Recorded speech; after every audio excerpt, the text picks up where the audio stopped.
Buenas noches, señorita Katiuska y don Pedro Paredes. Encantado de absolver sus preguntas. Buenas noches. Bueno, reiterarle la pregunta que le plantea a Katiuska. ¿Qué le motivó a presentar esta denuncia contra los 79 congresistas que votaron a favor de esta ley por insistencia de la ley de interpretación de la coalición de confianza? La motivación que me asiste siempre es la misma que me asistió a través de toda mi entera carrera profesional como abogado dedicado al campo penal. No tolero la ilicitud. Siempre cuando estos hechos punibles o infracciones constitucionales se presentan, alcé mi voz o mi denuncia escrita. Lo hice en muchas ocasiones. En 1983, en el llamado caso Cubarte. En 1987, contra 4 supremos que absolvieron a un narcotraficante, Perciles Sánchez Paredes. En 1990, contratado por el Congreso, contra Alberto Fujimori, Alberto Curibu Bachar y Vladimiro Montesinos. Hice un trabajo profesional para el Congreso, para una comisión particular, y el 27 de octubre del año 2000 se aprobó este trabajo mío por la Comisión Permanente. Y el 16 de noviembre, 19 días después, don Alberto Fujimori se fugó del país. Y ahora está pues condenado, sufriendo su carcelería infligida por 25 años de pena. Por lo tanto, la motivación que me asiste es de ahora, de ayer y siempre la misma. Sin embargo, seguramente existe una desconfianza. Yo recuerdo un poco a Walter Ayala, que presentó una acción de amparo justamente para evitar de que el Congreso pasado elija a los miembros del TC. Y uno podría pensar que su intención es política. ¿Me equivoco, señor Olivera Díaz? Se equivoca usted, Katiuska. Ahora, por ejemplo, Walter Ayala tiene un ministerio, el de Defensa. ¿Existe quizás una postura de defender al presidente Pedro Castillo? Se equivoca usted, le reitero, Katiuska. Nunca me asiste motivación política. Lo que me asiste es que se reprima la ilicitud. Lo he hecho siempre, lo he narrado en las diversas oportunidades en los años a los que me refiero antes. No hay motivación política. Es cierto que me he reunido con el presidente Pedro Castillo. Es cierto que he conversado varias veces con Torres Vázquez, el ministro de Justicia. Nunca hemos hablado de trabajar con ellos. Nunca les he pedido nada, salvo haberles pedido defender ante el Jurado Nacional de Elecciones aquellas causas que inició Keiko Sofía, planteando la nulidad de las elecciones por supuesto fraude electoral. Le pedí en forma expresa a don Pedro Castillo en su casa, delante de Aníbal Torres Vázquez, que me designaran por escrito lo que oralmente me lo habían ofrecido.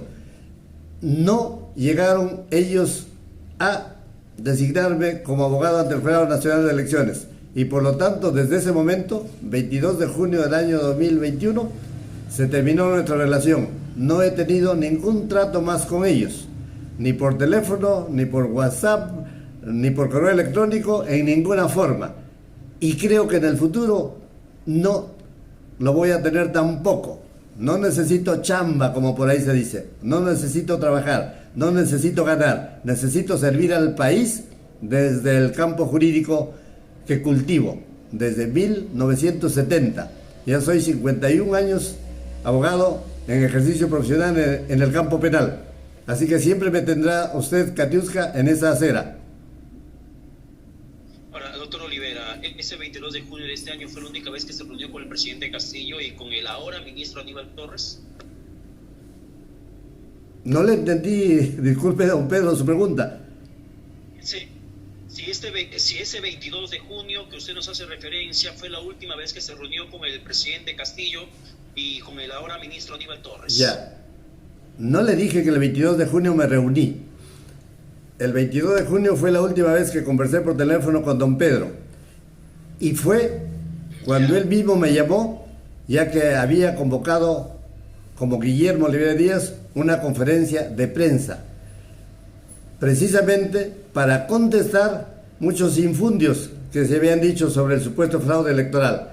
También por don Mario Vargas Llosa, que había sostenido en España, o escrito en el periódico El País de Madrid, España, que el fraude electoral había sido perpetrado por Perú Libre. Eso motivó a que contestara jurídico-penalmente que no existía ninguna posibilidad de fraude electoral, por cuanto el país tiene 86,000 mesas electorales o mesas de sufragio. En cada una de esas mesas hay 3. Ya, un poco para cerrar ese capítulo, para poder avanzar en torno a la denuncia que está presentado. Y entrar de lleno a lo que dice la Constitución, quiero que nos aclare el panorama. Porque dice la Constitución, artículo 93, que los congresistas no son responsables ante autoridad ni órgano jurisdiccional alguno por las opiniones y votos que emiten en el ejercicio de sus funciones. Pero usted los está denunciando por la votación que ha conllevado a que se apruebe por insistencia esta ley de interpretación auténtica de la cuestión de confianza. ¿Cree usted que su denuncia va a prosperar? Claro que sí va a prosperar. Don Pedro Paredes, en efecto, el artículo 93 de nuestra Constitución Política legisla lo que se llama la irresponsabilidad penal o inviolabilidad o indemnidad. Significa esto que en efecto los congresistas no son responsables ante autoridad alguna por los votos y opiniones que emitan en el ejercicio de sus funciones. Aparentemente, cualquier voto no sería pasible de responsabilidad alguna, pero se equivoca la interpretación que se hiciera en ese sentido, por cuanto el mismo texto constitucional, en su artículo 99, habla en forma expresa, apodíctica y diáfana de los delitos de función. Y también ese mismo numeral se refiere a las infracciones constitucionales.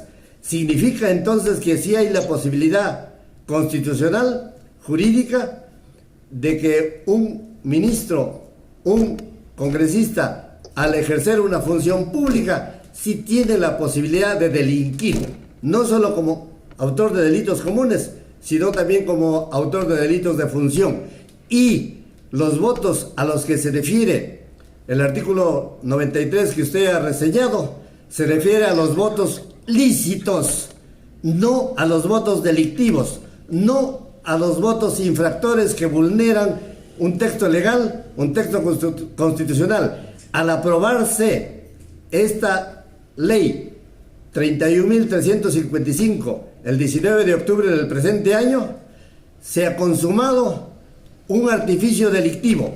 Por eso que yo llamo que esa ley es artificiosa, aberrante, inconstitucional, porque viola un sinfín de numerales de la Constitución Política y en este caso delictiva, y por eso es que los he denunciado penalmente ahora ante la Fiscalía de la Nación y ante el Congreso, por cuanto esa votación que sucedió el 16 de septiembre y se reiteró el 19 de octubre es una votación que consuma una doble modalidad delictiva. Me refiero al delito de abuso de autoridad, que precisamente se consuma cuando el funcionario público, al ejercer sus funciones, lo hace en forma abusiva, consumando actos arbitrarios en agravio de alguien, de otros funcionarios, en este caso, en agravio de ministros que no tienen la posibilidad de plantear cuestiones de confianza,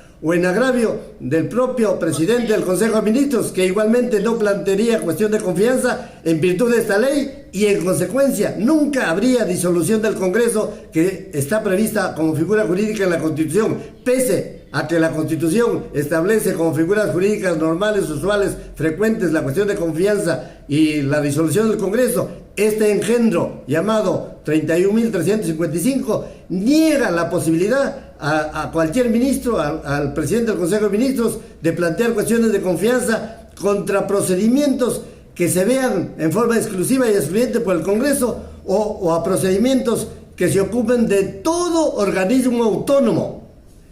Y peor aún, que no haya cuestión de confianza contra ningún proyecto de reforma constitucional. Esto pues no lo puede hacer una ley llamada interpretativa o de desarrollo, porque para hacer esto tendría que haberse reformado la Constitución siguiendo el procedimiento que la ley constitucional en forma expresa establece. Me refiero a la aprobación de reformas constitucionales en 2 legislaturas ordinarias consecutivas, y eso no ha sucedido. Usted lo acaba de señalar, la aprobación del 19 de octubre, y eso no es doble legislatura, es una sola. Ni siquiera se ventiló como proyecto de reforma constitucional, sino como ley interpretativa o ley de desarrollo. Y en mi concepto no es ni ley interpretativa, ni ley de desarrollo, ni ley de reforma constitucional, sino una ley artificiosa, instrumento delictivo. No solo de abuso de autoridad, sino también delito de banda criminal. Por favor, por favor.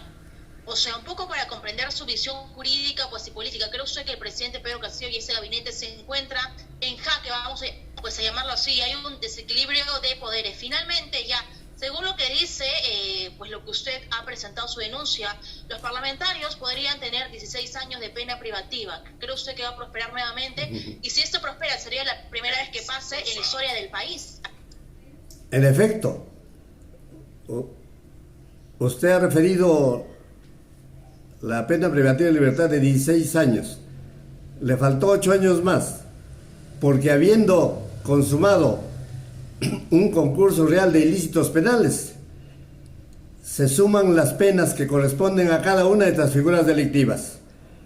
El delito de abuso de autoridad tiene una pena, el de banda criminal tiene otra, las 2 penas se suman, y como hay una doble agravante, en un caso, por tratarse de un concurso real de ilícitos, es decir, delitos reiterados, y en el otro, por ser ellos funcionarios públicos, hay la posibilidad legal que la pena se aumente hasta la friolera de 24 años de privación de la libertad. Muy bien, señor Guillermo Olivera. Muchas gracias por su participación y también por su postura que hoy nos ha explicado y señalado en el programa. Muchísimas gracias por la conversación, doctor Olivera. A ustedes les gracias también.